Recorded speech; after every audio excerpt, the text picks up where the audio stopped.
దేవునికి స్తోత్రం. దేవుడు ఇప్పటి వరకు పాటల ద్వారా మహిమ పొంది ఉన్నాడు. జీవము కలిగిన దేవుని వాక్యాన్ని వినబోచుగా శ్రద్ధ కలిగి ఆలకిద్దాము. వాక్యముల నిమిత్తము ప్రేరేపణ కలిగిన వారు ఒకరు ప్రార్థించినట్లయితే తదుపరి వాక్యంలో వెళ్దాం.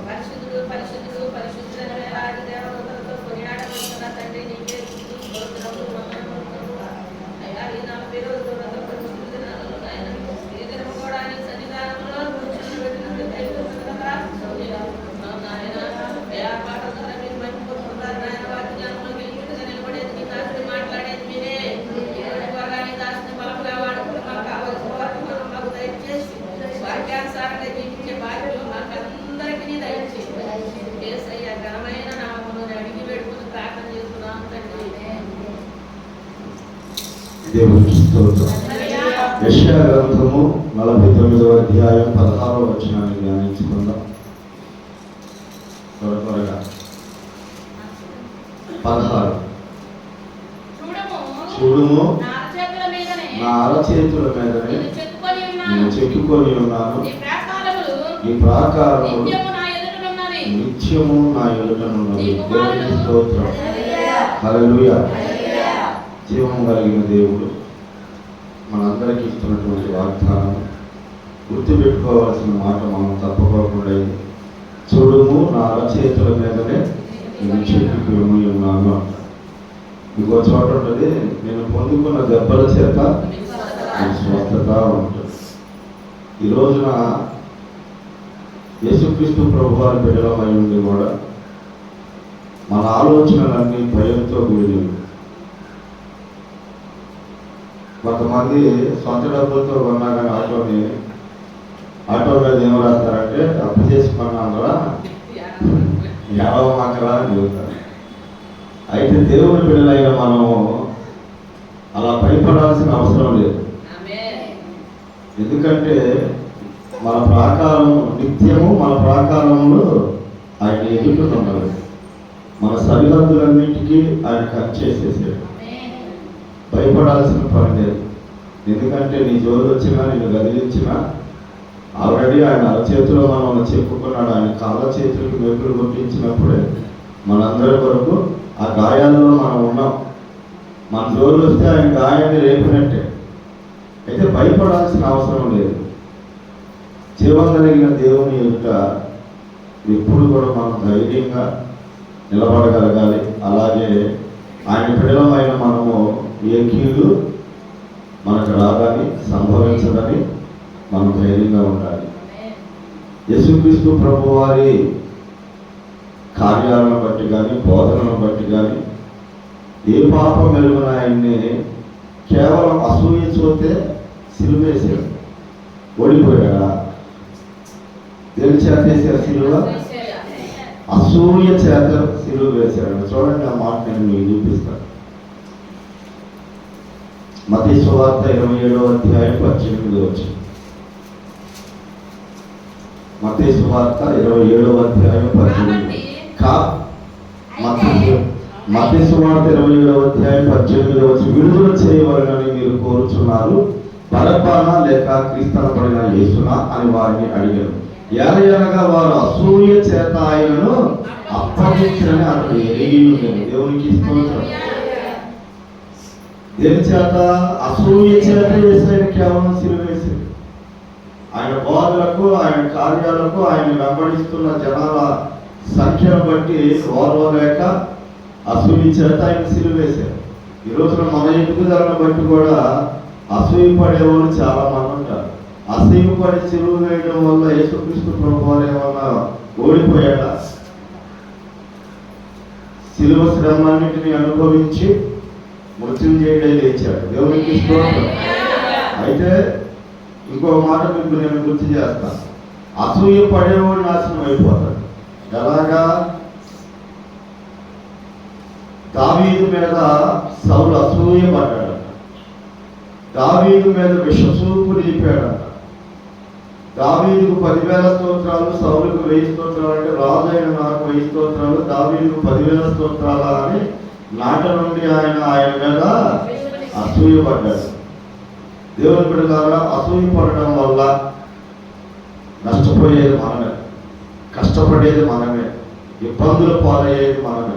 కేవలం అసూయ అనేది సౌలు మైండ్లోకి వచ్చిన తర్వాత తన రాజ్యం, తన కుటుంబం పతనం అయిపోయింది. ఈ రోజున డబ్బులు బట్టి, ఎదుటి వాళ్ళ డబ్బులు బట్టి అసూయపడే వాళ్ళు ఉన్నారు, బలాన్ని బట్టి అసూయపడే వాళ్ళు ఉన్నారు, వస్త్రాలను బట్టి అసూయపడే వాళ్ళు ఉన్నారు, అంగాన్ని బట్టి అసూయపడే వాళ్ళు ఉన్నారు. కొంతమంది అయితే మరి మనుషులు బలలేదు, కాస్త అందంగా ఉంటే కాస్త మనం నల్లగా ఉన్నా, లేకపోతే అందరీనంగా ఉన్నా, ఎర్రగా ఉన్నామన్నా, అందంగా ఉన్నామన్నా అసలు బలలేదు. ఎందుకంటే పనేం లేదు, నాకంటే వాళ్ళు బాగుంటారు అంతే.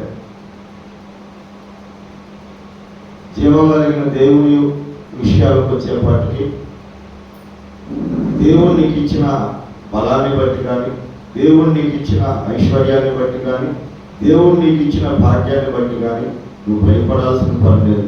నువ్వు ఎప్పుడు దేవుని మీద ఆనుకుని బ్రతకగలిగితే నీ దేవుని ఎక్కడికి పోదు. హేతువు లేని శాపం అస్సలు తగలదు. సంఖ్యాకాండం 23వ అధ్యాయం 20వ వచనం ఒకసారి చూద్దాం.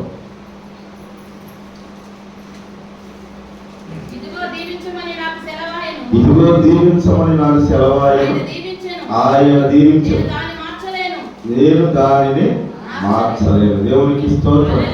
ఇశ్రాయేలీయ ప్రజలను శపించమని బాలాక్ అనే రాజు బిలాము అనే ప్రవక్తను అడిగినప్పుడు, బిలాము ప్రవక్త బంగారానికి, ధనానికి ఆశపడి ఇశ్రాయేలీని శపించడానికి నోరు తెరవాలని నోరు తెరవబోయాడు. వెంటనే దేవుడు ఏం చేశాడంటే, అబద్ధం ఆడడానికి మానవుడు కాదు, పశ్చాత్తాపడి నరపుతుడు కాదు, చెప్పి చేయకుండా, మాట ఇచ్చి స్థాపించకుండా దీవించమని సెలవాయిను, ఆయన దీవించే విషయాలు దాన్ని నేను మార్చలేనయ్యా అని అదే బిలాము బాలాకు రాజుగా చెప్తున్నాడు. దేవుడు దీవించిన మన వల్లే కదిలించడానికి ఎవరి వల్ల కాదు, దేవుడు బిలాలు. కానీ అసూయ అనేది మాత్రం ఖచ్చితంగా మనం ఎదుర్కోవాల్సి వచ్చింది. ఎందుకంటే అసూయ వల్ల మనకి ఏం కాదులే అనుకున్నాం. లేదు దేవుడు పెడతారు, కొన్ని ఇరుకులు, ఇబ్బందులు మనం ఎదుర్కోవాల్సి వచ్చింది. కంటికి తగిలే పూలని కనిపెట్టుకొని తిరగాలి. ఎందుకంటే సమూయేలు ప్రవక్త దావీదును అభిషేకించమని దేవుడు చెబితే, బాబు బలివాడులా ఉన్నావు, రాజు సౌలుకు తెలిసినకు నన్ను చంపేస్తాడంటే బలిస్తానని చెప్పి యెషయా కుమారుని పిలిచి అభిషేకించమంటాడు. దేవుడికి స్తోత్రం. నేను అన్నానుగా పో అన్నాడా? లేదు, జాగ్రత్త. ఇంకో మాట నేను మీకు ఎందుకు గుర్తు చేస్తున్నానంటే, అసూయ సౌలు పడ్డాడు, సౌలు కుటుంబం నాశనమైంది. కానీ దానివల్ల సౌలుకి అసూయ రావడం వల్ల దావీదు ఇబ్బందుల పాలయ్యాడా లేదా? ఊరు వాడ ఇల్లు వాకిలు వదిలిపెట్టుకొని పారిపోవాల్సి వచ్చిందా లేదా? అందుకని జాగ్రత్తగా ఉండాలమ్మా, మూర్ఖంగా ఉండకూడదు. భక్తిలో మూర్ఖత ఉందనుకో మనం ఇబ్బంది పడతాం. ఎందుకంటే సొంత వాళ్ళే అసూయపడేటువంటి పరిస్థితులు ఇప్పుడు. లేయం ఎవరు? రాహేలుకి లేయం ఏమైంది? అక్కాచెల్లెలేక, ఒక తల్లి బిడ్డలేక. లేయమ్మ మీద రాహేలు అసూయపడిందంట, సొంత అక్క మీద. ఎందుకు? ఆమె బిడ్డలు ఉన్నారు, నాకు బిడ్డలు లేరని అసూయపడింది. యోసేపు మీద అసూయపడింది ఎవరు? సొంత అన్నలే అసూయపడ్డారు, బయట వాళ్ళు ఎవరు కాదు. యాకోబు మీద అసూయపడి యాకోబును తరుముకుంటూ వచ్చింది ఎవరు? లాబానే. లాబాను నా దగ్గర పని చేసేవాడికి నాకంటే ఎక్కువ ఆస్తి, అవన్నీ తీసుకున్నాడు, వెళ్ళిపోతున్నాడు అని లాబాన్ని వెంటపడ్డాడు. నమ్మరా మాట? చూడండి సరే.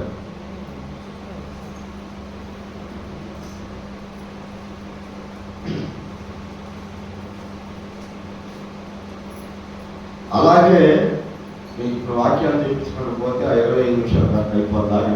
దేవునికి స్తోత్రం. హల్లెలూయా. లాబాను యాకోబును తరిమాడు. అలాగే ఇస్సాకు ఫిలిస్తీన్ దేశంలో విస్తరించి ఆశీర్వదించబడ్డందుకు ఫిలిస్తీన్లు ఆయన మీద అసూయపడ్డారంట. దేవునికి స్తోత్రం. హల్లెలూయా. జాగ్రత్త, దేవుడు మనకి ఇచ్చిన ఆశీర్వాదాన్ని గోడ తీసేయాలి. అలా అని మనం అశ్రద్ధగాను కావాలని ఏది చేయకూడదు. దేవుడు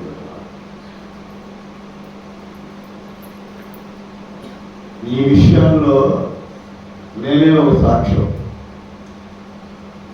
నా దగ్గరకు ఒక అతను వచ్చాడు, నాకు ఆ డబ్బులు ఎవరికన్నా మన వాళ్ళకి ఏమన్నా అవసరం అయితే తక్కువ వడ్డీకి వేద్దాము,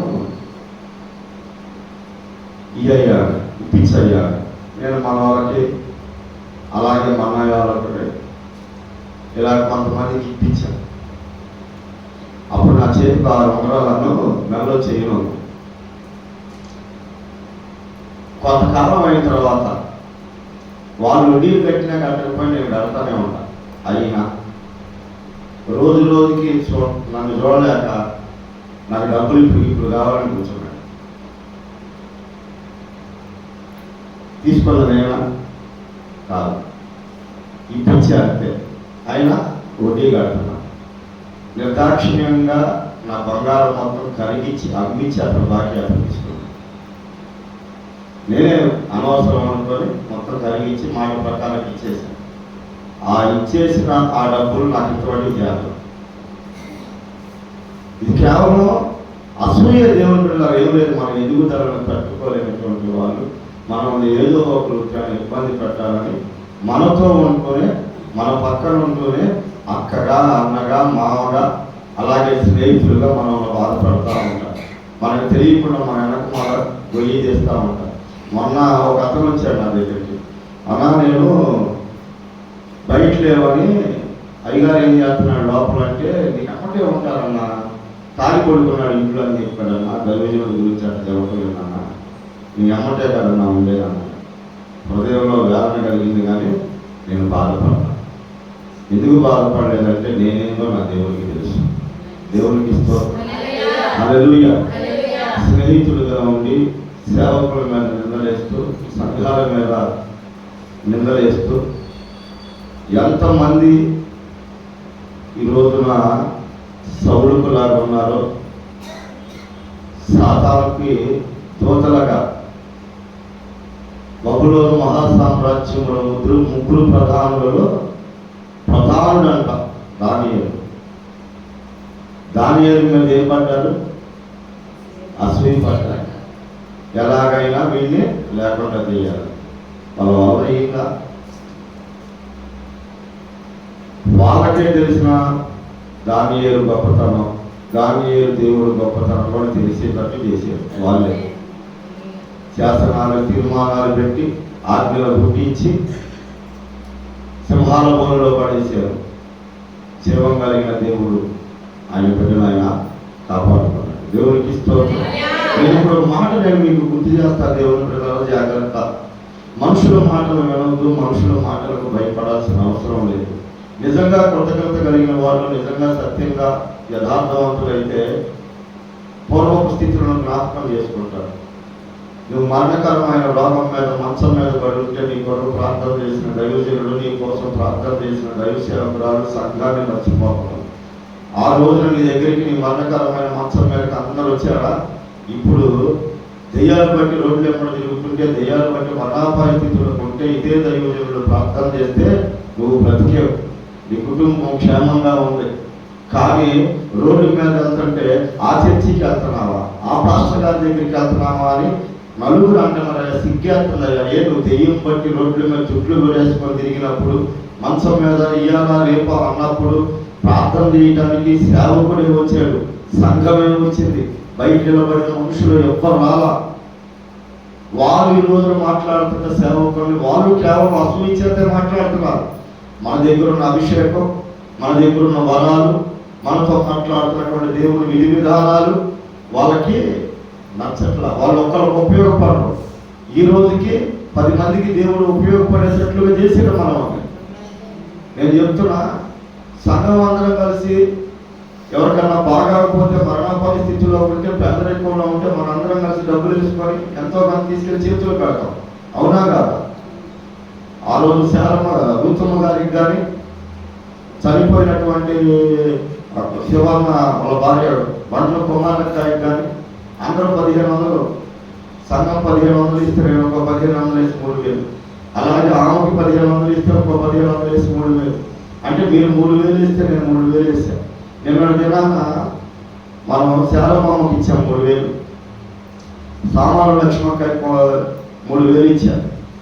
అందులో 2,000 గంటయ్య గారు వాళ్ళు, 4,000 నేను ఇచ్చాను. సంఘాన్ని అడిగి ఎంతో కొంత వాళ్ళు ఇచ్చిన తర్వాత నేను తీసుకుంటానేమో, ముందు నేను ఇచ్చేస్తాను అని చెప్పేసి ఇచ్చాను. నేను నిన్న చెప్పాను అడిగి చెప్పానా? 10 మందికి ఉపయోగపడే వాళ్ళం మనం, 10 మందికి దీవెనకాలం మనం. ఏ ఉపయోగం లేని వాళ్ళు, ఇంట్లో నుంచి బయటికి రాని వాళ్ళు, జనాల మీద ఆధారపడి జనాన్ని మోసం చేసి బతికే వాళ్ళు మనుషుల మీద నిందలేస్తారమ్మా. ఏ మరణాపాయ స్థితిలో ఉన్నప్పుడు, మరణకరమైన రోగం నీకు వచ్చినప్పుడు, దెయ్యాల చేత చీకటి శక్తుల చేత నువ్వు నీ ఇల్లు పీడింపబడుతున్నప్పుడు కన్నీరు గార్చిన వాడు సేవకుడు కాదా? నీ కొరకు చేతులు ఎత్తి ప్రార్థన చేసిన వాడు సేవకుడు కాదా? నువ్వు బాగుపడ్డ తర్వాత ఇప్పుడు నీకు అన్నీ మర్చిపోయి సేవకుడు మాట్లాడుతుంటే మాకు సిగ్గాతున్నాయా? నువ్వు ఎలా అనగలుగుతున్నావు? నీ ఇల్లు ఈ రోజున సంతోషంగా సమాధానంగా నువ్వు బ్రతుకున్నావు అంటే ఈ దైవజనుడి ప్రార్థనే. ఈ సంఘంలో దేవుడిని ఏర్పాటు చేయబట్టే. ఆ సంఘాన్ని అవమానిస్తుంటే ఎలా చూస్తా ఉన్నావు? ఆ సేవకుడిని తిరుగుతుంటే నువ్వు ఎలా చూస్తా ఉన్నావు? తగాదా వాడమని నేను చెప్పట్లా. అనవసరమైన మాటలు వినుకోకుండా ఉండడమే నీకు మంచిదమ్మా. ఎందుకంటే దేవుడు నీకు ఇచ్చిన తల్లిదండ్రులు ఎంతో అంతగా మించిన వాళ్ళను దేవుడు నీకు సేవకులుగా ఇస్తాడు. కానీ పుట్టిన ఎవరు ఏ దేవుని చిత్తం లేకుండా ఆయన నేను వరకునే ఇక్కడికి తీసుకురావడం. నువ్వు కష్టకాలంలో ఉన్నప్పుడు, శ్రమకాలంలో ఉన్నప్పుడు సంఘము సేవకుడే నీకు చేయూతనిచ్చింది. ఎవరు ఇరుగు పొరుగు వారిని రోడ్ల మీద నుంచొని ఊరక మాటలు చెప్పేవాళ్ళు ఎవరు నీ కొరకు వచ్చి సహాయం చేసిన వాళ్ళు కానీ, నీకు పక్కన వచ్చి నిలబడ్డ వాళ్ళు కానీ లేరు. నీ కొరకు నిజంగా సేవకులు కష్టపడ్డారు, సంఘం నిలబడింది. అది మర్చిపోయి మనం మాట్లాడుకుంటాం. దేవుని పెట్టాలి. నేను ఒక మాట చెబుతా, మీకు దేవుడు దీవెనిచ్చాడు, మీకు దేవుడు ఆశీర్వదించాడు. ఏనాడన్నా ఫలానా ఇంటి పేరు అని ప్రదర్శన పెడతాం. ఒక బండి కొట్టే ఫలానా అని చెప్పేసి వాళ్ళ పేర్లు రాసుకుంటారు. కానీ నా దేవుడు నిన్ను ప్రేమించి ఇచ్చినటువంటి సంఘము సేవకుల గురించి కానీ, సంఘం పేరు కానీ ఏనాడన్నా రాసేవా? చూడండి, ఏ సంఘంలో ఉన్న బిడ్డలైనా దీవించబడితే వాళ్ళ బలం మీద వాళ్ళ చర్చీల పేర్లు ఉంటాయి. ఎవరన్నా పెట్టుకున్నారా మా చర్చి పేరు? ఎవరన్నా మీ కొరకు ప్రార్థన చేసింది ఎవరు? మిమ్మల్ని దీవించమని కడుగులో పట్టుకున్నది ఎవరు? వారి సేవ మన సంఘం పేరు తీసి కనీసం దేవుడి పేరు రాస్తారా బండి మీద? దేవుడి పేరు రాయడానికి కూడా సిగ్గుపడతారు. దేవుని బట్టి నిన్ను దీవించినటువంటి దేవుని పేరు రాయడానికి కూడా సిగ్గుపడతారు. నీ సేవకుడి పేరు చెప్పడానికి సిగ్గుపడుతున్నావు, నీ సంఘం పేరు చెప్పడానికి సిగ్గుపడుతున్నావు. జీవం కలిగిన దేవుడు నీకు ఇచ్చినటువంటి కుటుంబం కంటే విలువైనది గొప్ప కుటుంబం కదా ఈ కుటుంబము, సంఘము. దేవుడు అలా ఎందుకని ఆలోచన చేయట్లా? షడ్రక్ మెషక్ అబేద్నెగో వారి పరిస్థితి మామూలుగా ఉన్నప్పుడు ఎవరు పట్టించుకోవాలి. వాళ్ళకు కూడా దేవుడు అక్కడ ఒక ఉన్నతమైన పదవులు ఇచ్చినప్పుడు వాళ్ళ మీద కూడా అసూయపడ్డారు.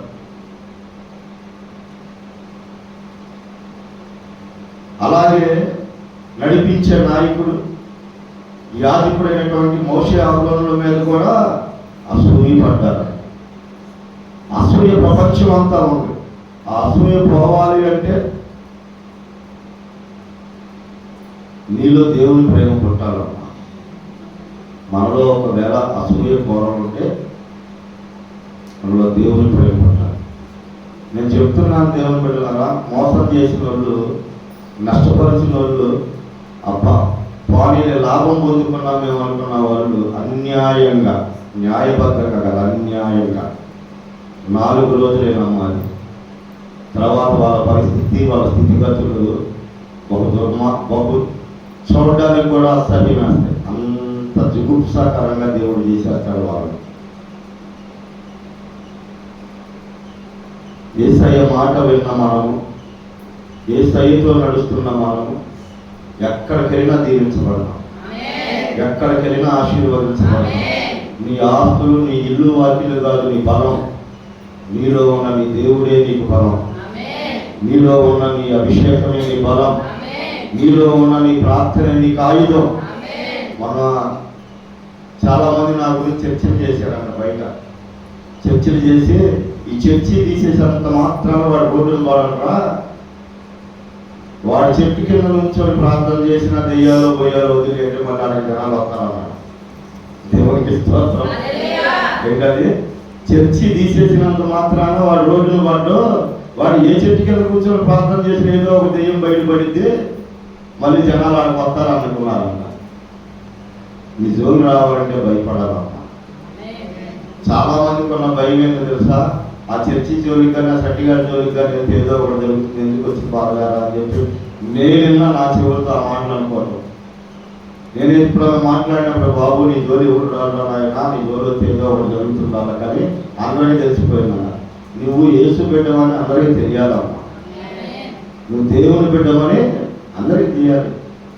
అరే జీవం కలిగిన దేవుడు నీకు కంచె వేయమని, ఆయన దూతమే కావలి ఉంచమని, నువ్వు నిండాలుగా దీవించబడాలని సేవకుడు ప్రతినిత్యం ప్రార్థన చేస్తుంటే సేవకుడు పేరు చేయడానికి మనకు సిగ్గు, మన సంఘం పేరు చేయడానికి మనకు సిగ్గు. ఎవరైనా నేను ఒక మాట అడుగుతా. ఇప్పుడు దయాకాయలు తీసుకున్నాం, దయాక తోటి ఉద్యోగులు కావాలని మనల్ని మన సంఘాన్ని మాట్లాడుతున్నారు. అదే దయాకు ఉద్యోగం లేక ఏడుస్తుంటే పట్టిన అన్నం వ్యక్తులు ఉన్నారా? ఇదే దైవజనుడు కడుపు పెట్టుకున్నాడు. ఇదే సంఘం ఏడ్చింది నా బిడ్డ కోసం. 40 రోజుల ఉపవాస వ్రత ప్రతిష్ఠిత దినాలలో దేవుడు ఆమెను ప్రేమించి ఉద్యోగం ఇచ్చాడు. ఈరోజు నాలో మాట్లాడుతుంటే ఆ మాటల్లో ఆమె పడవచ్చా? పడల. ఆ తల్లి నిజంగా మా సేవకుని అంటే ఊరుకొని, మా సంఘాన్ని అంటే ఊరుకొని, మీరు వచ్చారండి పోతే పోండి అని చెప్పేసి మానకు వెంబడిస్తున్న సంఘాన్ని దేవునికి స్తోత్రం. హల్లెలూయా. ఆ నీతి మనకేమైంది? దేవుని బిడ్డలారా మనకేమైంది? ఇక్కడ కూర్చున్న దేశమందు దేవుడు ఒక 5-6 సంవత్సరాల క్రితం చీకటి పట్టింది. ఆ అబ్బాయికి తెలుసో లేదు, గుర్తుందో లేదు, కడుపులో నొప్పితో అల్లాడిపోతున్నాడు. డాక్టర్ దగ్గరికి వెళ్తుంటే తగ్గలేదంట. వాళ్ళ నాన్న ఫోన్ చేశాడు, దేనా గర్భవతిగా ఉంది, నేను నేదరమెట్లో ఉన్నా, ఎక్కడున్నావన్నా అంటే నేను ఇట్లా ఉన్నానంటే నువ్వు తొందరగా రాయ్యా బాబు, పిల్లోడి కడుపులో పోయి చెడుతుంటే నేను తట్టుకోలేకపోతున్నాను, నా ప్రాణం పోతున్నాను. తీసుకొచ్చి ప్రార్థన చేస్తే ఎవరో వాళ్ళ అమ్మమ్మ గారు ఊళ్ళో ఒక పిల్లోడు అంట, ఆ పిల్లోడి పేరు చెప్పాడు ఆయన. ఆ చీకటి వదిలిన తర్వాత కడుపు నొప్పి తగ్గింది. జెస్సీకి ఒకసారి చీకటి వదిలిచ్చాం, శాంతమ్మకు ఒకసారి చీకటి వదిలిచ్చాం, శాంతమ్మ వాళ్ళ అమ్మకు ఒకసారి. రాజేశ్వర కుటుంబంలో వాళ్ళ అన్నయ్య నడువులు పడిపోయిన ప్రార్థన ఇబ్బంది పడుతుంటే ప్రార్థన చేస్తే బాగుపడ్డాడు. ఇవన్నీ ఆయన మర్చిపోవచ్చా? కుటుంబం మర్చిపోవచ్చా? సేవకులను అంటే వాళ్ళు కాదు, సేవకులను బయట మాట్లాడే మాటలు మీ చెవిని పడవచ్చా? సేవకుని కష్టంలో కన్నీరు కాచాడే, సేవకుని కష్టంలో నిలబడొద్దా? నిలబడ్డ కుటుంబాలు కదా ఈరోజు దేవుడు క్షేమంగా నిలబెట్టింది. నేను ఆగిపోతానన్న మాట అనకుండా వచ్చిన కుటుంబాలు చాలా ఉన్నాయి. ఇక్కడ నేను ఏడిస్తే ఏడ్చిన కుటుంబాలు ఉన్నాయి, నేను నవ్వితే నవ్విన కుటుంబాలు ఉన్నాయి. నేను చెప్తున్న దేవుని బిడ్డలారా, జీవం కలిగిన దేవుని ప్రణాళిక ప్రకారంగా క్రీస్తు యేసులో మనందరినీ ఆయన ముందే చూశాడు. యేసుక్రీస్తు ప్రార్థన గోపురాన్ని ఒక గొప్ప దైవజనుడు కన్నీటి ప్రవక్త ద్వారా దేవుడు నిలబెట్టాడు. ఆ కన్నీటి ప్రవక్త ప్రార్థన ఫలమే పనికి మారిన నన్ను తీసుకొచ్చి దేవుడు ఇక్కడ కూర్చోబెట్టాడు. ఈ పనికి మారిన వాడు అనుకున్న వాళ్ళ ద్వారా, వాడి ద్వారానే 100 మంది జీవితాల్లో దేవుడు వెలుగు నింపాడు. ఎంతమంది దెయ్యాలు పట్టిన వాళ్ళు, చేతవాళ్ళు పట్టిన వాళ్ళు ఆ మందిరంలో ఇటువైపు ఒక నలుగురు, అటువైపు ఒక నలుగురు చీకటి శక్తుల చేత పీడింపబడుతున్న వాళ్ళకి అది కాకపోతే సంఖ్యలు వేసి ప్రార్థన చేసిన రోజులు ఉన్నాయి. మనకి పట్టుకోవడానికి 4-3 నుంచి ఉన్నటువంటి రోజులు ఉన్నాయి మనకి. ఈ అభిషేకం ఎక్కడికి పోయింది? ఈ అభిషేకం ఎక్కడికి పోయింది? ముందు రోజుల్లో అంతకు మించి వాడుకుంటాడు. నేను ఒక మాట చెబుతా, బైబిల్ చెప్తున్న మాట ఏంటంటే సిగ్గు పడనక్కర్లేని పని వాళ్ళగా ఉండాలమ్మా. మన తల్లి మంచిది కాకపోతే తల్లి అని చెప్పట్లేదా? తండ్రి మంచోడు కాకపోతే మంచోడు, మా తండ్రి మంచోడు అని చెప్పట్లేదు మీరు? తండ్రి చేసిన పని ఏంది, తాతలు చేసిన పని ఏంది, లేకపోతే మన కుటుంబంలో ఉన్న వ్యక్తుల తీరులు ఏంటి? జనం దగ్గర మోసం చేసి తీసుకున్నది లేదే, ఎవరిని అన్యాయం చేసింది లేదే, మనం నష్టపరుచుకున్నాం. అది అనుకోనటువంటి పరిస్థితి. చీకటి శక్తుల మీద పోరాడుతున్నప్పుడు, ప్రార్థన తగ్గినప్పుడు ఆ శక్తులన్నీ ఎవరి మీద పోరాడతాయి? సేవకుల కొరకు ప్రార్థన చేయాల్సిన బాధ్యత మీకుంది. శుక్రవారం, శనివారం, ఆదివారం తప్పితే ఏనాడన్నా సేవకుల కొరకు, సంఘం కొరకు ఒక గంట మోకరించే అనుభవం ఈ సంఘానికి ఉందా? ఎన్నిసార్లు చెప్పినా కానీ కనీసం సంఘక్షేమం కొరకు, సేవకుల క్షేమం కొరకు వచ్చారా? ఒక వాళ్ళు వచ్చిన తేడా రానిట్లా. ఉట్టిది కాదమ్మా, నా బిడ్డలైనా, నా భార్య అయినా, నేనైనా మందిరంలో అడుగు పెట్టిన ఒక బిడ్డను పలకరించకుండా వేరుగా చూస్తే మేము నాశనమే. ఈ సంఘం ఎదగదు, పతనమే. తల్లిదండ్రులు తప్పు చేశారని కనిపించే బిడ్డలు ఏం చేశారు అంటే మా విషయం కాదు, మనం చేసే పనులు చెబుతున్న బయటైనా వాళ్ళ నాన్న మంచివాడు కాదు, వాళ్ళ అమ్మ మంచిది కాదు, పిల్లలు అన్యాయంగా మాట్లాడతారు, పిల్లలకు దూరంగా ఉన్న పిల్లల్ని తలుపుతారు, ఇళ్ళకి రాని. తండ్రి ప్రేమ ఇది కాదమ్మా, యేసయ్య ప్రేమ. నువ్వు నిజంగా ఆత్మీయతలో ఉన్న తల్లివి, తండ్రివి అయితే, విశ్వాసివి అయితే యేసయ్య ప్రేమ నీలో కనబడాలి. అక్కడ ఉన్నటువంటి వారందరూ అసూయతో యేసయ్యకి సిరివేసింది. ఓడిపోయాడా? కొట్టారు, మొల్ల కిరీటం పెట్టారు, పక్కలో బల్లెం పొడిచారు, కాళ్ళకి చేతులకు మేకులు కొట్టేశారు, అరచేతులతో కొట్టారు, మొఖాలు ఉమ్మేశారు. తండ్రి వీరేం చేస్తున్నారు, వేరు కనుక వీరిని క్షమించాయి. ఇద్దరు వందలన్నారే, నువ్వు దేవుని కుమారుడు వైపు నువ్వు రక్షించుకొని మమ్మల్ని కూడా రక్షించాలి. కానీ ఒకడు పశ్చాత్తాపడ్డాడు, అయ్యా యేసు నీ రాజ్యంలోకి నువ్వు వెళ్ళినప్పుడు నన్ను జ్ఞాపకం చేసుకుంటే ఎమ్మటే చెప్పాడు, నేడు నీవు నాతో కూడా. అంత 10 నిమిషాల ముందేమో నువ్వు దేవుని కుమారుడు అయితే నిన్ను నువ్వు రక్షించుకోలే, మమ్మల్ని కూడా రక్షించమన్నారు. అదే 10 నిమిషాల్లో జ్ఞాపకం చేసుకోవాలంటే అన్నీ మర్చిపోయి నేను నీవు నాతో కూడా పరదేశంలో. అది కదా యేసయ్య ప్రేమ. నువ్వు చేస్తున్న ప్రతి పని, నువ్వు చేస్తున్న తప్పులన్నీ, వేల లక్షల తప్పులు వేసిన కాడ నుంచి మనం ఈ భూమి మీద పుట్టిన కాడ నుంచి దేవుడు క్షమిస్తూనే ఉన్నాడు. చిన్న తప్పులు మనం క్షమించిన, చిన్న మాటను మనం తట్టుకోలేం. జాగ్రత్త, ఈ అసూయ అనేది మన పతనానికి కారణమైందమ్మా. మన మీద అసూయ పడేటట్లుగా మనం బ్రతకాలి. ఈ రోజున మందిరానికి ఆగిన వాళ్ళు ఎంతమంది లేరు? వాళ్ళందరూ నాకు బయట కనపడితే హృదయపూర్వకంగా వందనాలు చెప్తారు. ఎన్నిసార్లు నాకు మనోళ్ళు చెప్పారు, మేము వందనాలు చెప్పిన పాస్టర్ గారు మాకు వందనాలు చెప్పరయ్యా అని బయట సేవకుల గురించి నాకు మనోళ్ళే చెప్పారు. అలా ఇంకొకళ్ళు అనుకోకూడదు. నా యేసయ్య ప్రేమ నేను కనపరచాలి. వాళ్ళు నా దగ్గరకు వచ్చినా, నా దగ్గరికి రాకపోయినా వాళ్ళు నా బిడ్డలే. వాళ్ళ కొరకు ఈ రోజుకి ప్రార్థన చేస్తాను. అది సేవకుల యొక్క మనస్సు. ఈరోజు నువ్వు ఎదగాలి, దేవుని పిల్లారా. నువ్వు దీవించబడాలి, నువ్వు ఆశీర్వదించబడాలి. చిన్న చిన్న శ్రమలకి, చిన్న చిన్న ఇరుకులకి, ఇబ్బందులకి, కష్టాలకి బాధపడవద్దు. ఎందుకంటే దేవుడు నీకు ఆ శ్రమల్లో నుంచి మంచి విజయాన్ని ఇవ్వబోతున్నాడు. ఆ శ్రమంలోనే దేవుడిని నిలబెట్టబోతున్నాడు. యేసుక్రీస్తు ప్రభువారు అసూయ చేత ఆయన సిలువేసిన ప్రపంచానికి దేవుడై కూర్చున్నాడు. దేవునికి స్తోత్రం. హల్లెలూయా. ఇశ్రాయేలీయుల ప్రజలను కూడా అసూయ చేత లేకుండా చేయాలని చూశారు. ఓరే నాయన, ఈ జనం ఏంద్రా బాబు, మనకంటే బలాఢ్యులుగా ఉన్నారు, మనకంటే ఎక్కువగా విస్తరించేస్తున్నారు, కనుక ఈ జనం ఏదైనా శత్రువులు వస్తే వాళ్ళతో కలిసి మన మీద యుద్ధం చేస్తారు, మగపిల్లల గురించి చంపినట్టు బాబు ఫరో ఆజ్ఞ ఇచ్చేసాడు. ఫరో ఆజ్ఞ ఎక్కడ మొదలైంది? అసూయ చేత మొదలైంది. ఇశ్రాయేలీయుల ఎదుగుదల వల్ల వాళ్ళు ఓర్చుకోలేకపోయారు. ఇక్కడ జరిగిన విషయం ఏంటో తెలుసా? ఫరో అసూయ పడ్డాడు. ఫరో మగపిల్లలను చంపేమన్నాడు. కానీ ఆ కష్టకాలంలో, ఆ శ్రమ దినాల్లోనేనంట సుందరుడైన మోషే పుట్టాడు పాలలో. ఆ శ్రమల కాలంలోనే ఇశ్రాయేలీయుల్ని ఐగుప్తీయులను పక్క పక్కన పెట్టి చూస్తే ఇశ్రాయేలీయులు బలాఢ్యులుగా కనపడ్డారంట. దేవునికి స్తోత్రం. హల్లెలూయా. నీ జీవితంలో కానీ సంఘంలో కానీ ఇరుకులు ఇబ్బందులు ఉన్నప్పుడు నీ ఆత్మీయ జీవితాన్ని నువ్వు పోగొట్టుకోకూడదు. ఆ ఇరుకుల్లో కూడా నేను దీవించగలిగిన దేవుడమ్మ. ఇశ్రాయేలు ఇరుకుల్లోనే వాళ్ళని ఇంకా బలాఢ్యులు చేశాడు, ఇంకా విస్తరింపజేశాడు. శ్రమలు నిన్నేం చేయు, శోధన నిన్నేం చేయు. ఎంతటి బలమైన వాళ్ళైనా మనం కదిలించలేదు. నేను చెబుతున్న దేవుని బిడ్డలారా, సంఘాన్ని జడగొట్టే వాళ్ళు ఎక్కువ మంది ఉంటారు, సంఘాన్ని బలపరిచే వాళ్ళు తక్కువ మందిగా ఉంటారు.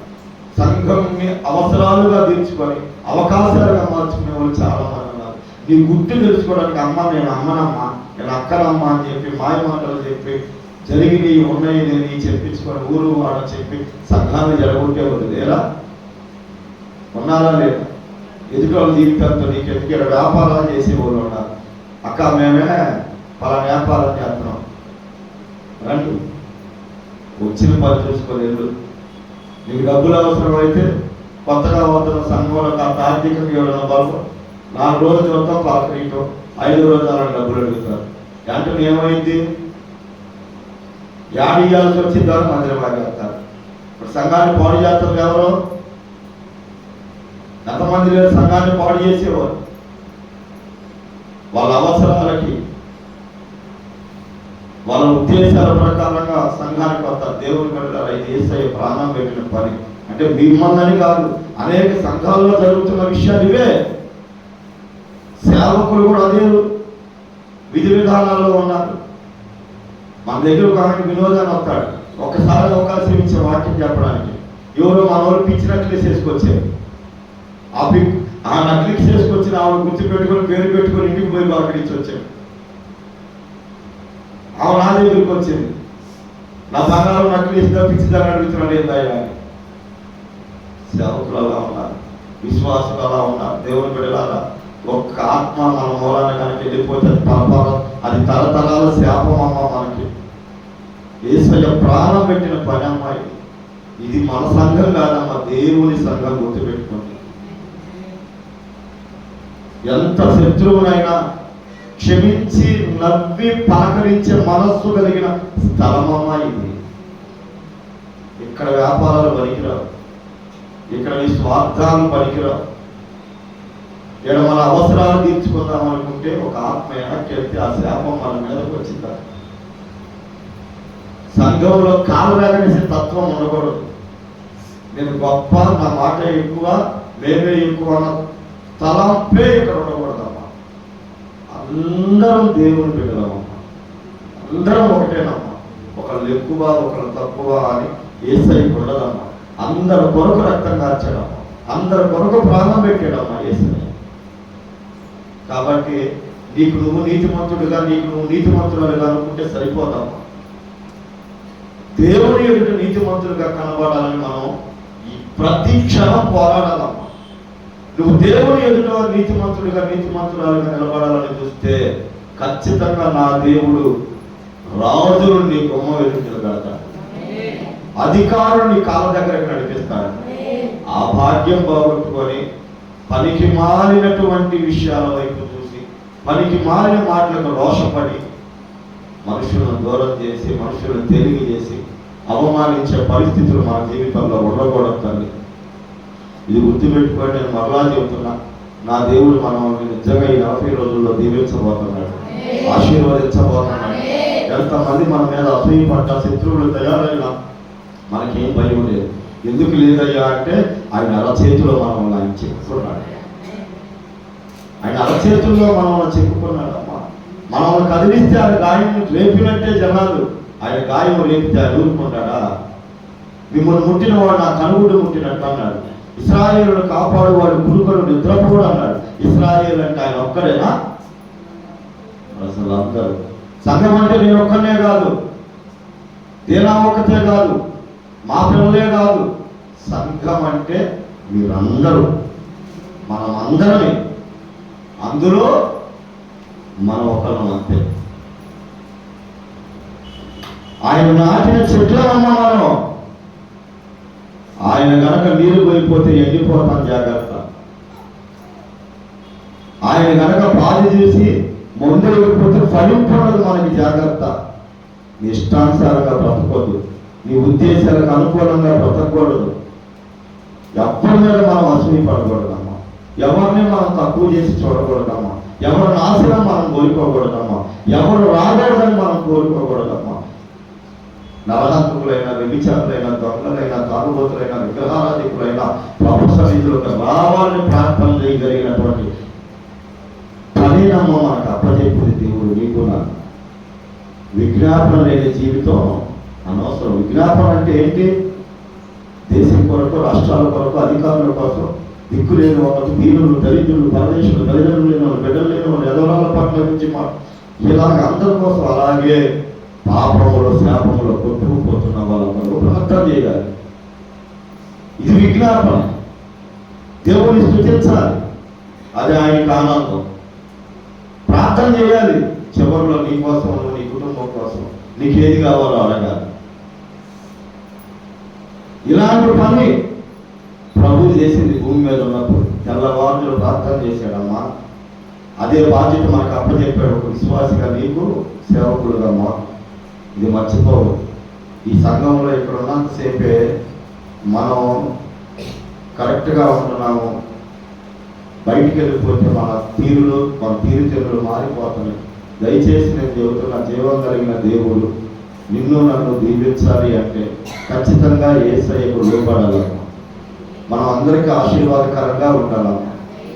తల్లి స్థానం, తండ్రి స్థానము ప్రభువు ఎలాగైతే మనకి ఇచ్చాడో అలాగే ఈ సంఘములో మీరు బిడ్డలుగా ఉండాలమ్మా. బిడ్డలుగానే ప్రవర్తించాలి, పెద్దోళ్ళుగా ప్రవర్తించదు. పెద్దోళ్ళు ఏం చేస్తారంటే తమ బిడ్డల కొరకు ఎలాగోలాగా ఆ బిడ్డలకి తోడు తీసుకురావాలని, లేకపోతే ఆ బిడ్డలకి పోషించాలని ఎలాగైతే లోకంలో పోరాటం చేస్తారో అదే పోరాటం సంఘంలో కూడా చేస్తున్నారు. జాగ్రత్త. నేను చెప్తున్నా, నీ వ్యాపారాలు, నీ ఉద్యోగాలు, నీ అప్పులు, నీ స్థితిగతులు ఇక్కడ ఉన్నటువంటి వారు ఎవరితో నువ్వు చెప్పాల్సిన అవసరం లేదు.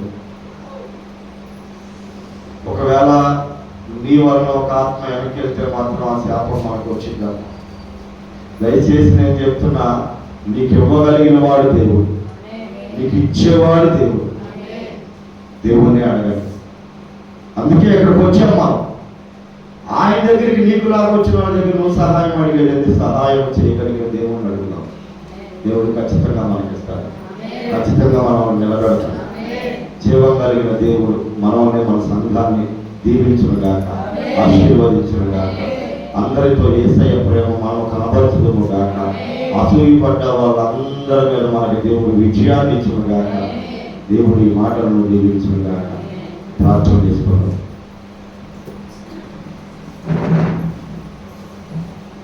పరిశుద్ధ పరమ మహాగణుని స్తోత్రాలే. చెప్పబడిన మాటలు, నీ మాటలు విలువైన వెలకట్టలేని మాటలు నేను అందరం విన్నాము. మాటల ప్రకారంగా జీవించే భాగ్యాన్ని దయచేయమని యేసు నామములో అడుగుచున్నాను తండ్రి.